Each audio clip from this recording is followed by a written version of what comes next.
Mas, indo diretamente aos questionamentos, eu queria saber quais são as ações e projetos, o senhor já falou um pouco aqui sobre o cinema, mas especificamente para ampliar o nosso parque exibidor, tendo em vista que nem 15% dos municípios brasileiros, acho que nem 10% dos municípios brasileiros, né, contam, né, com salas de exibição e além da alta concentração geográfica delas. Então, além das políticas da Ancine, o que o Ministério tem feito para ampliar o nosso parque exibidor?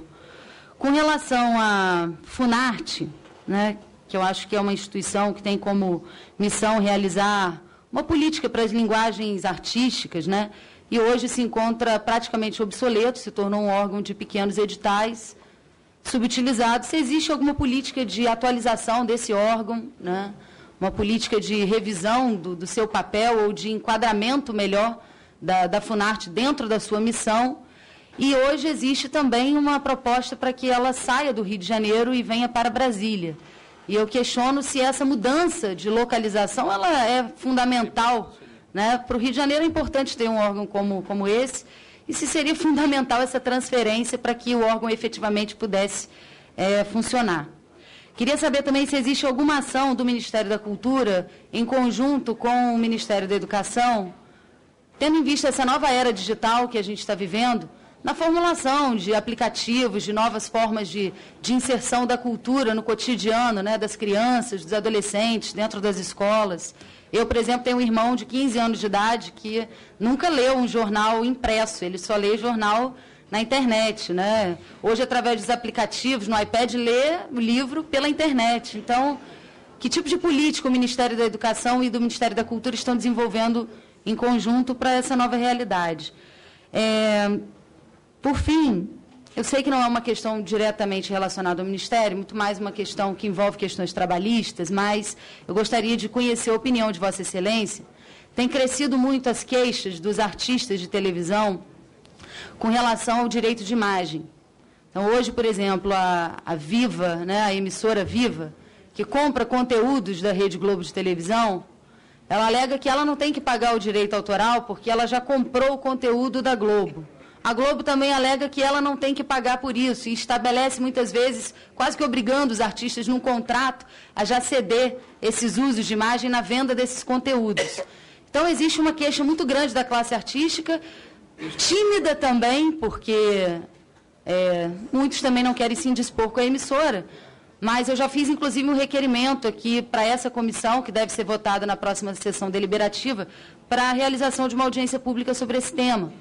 É um tema que está ligado também à cultura. Então, gostaria de conhecer a opinião de Vossa Excelência. Obrigada, ministro.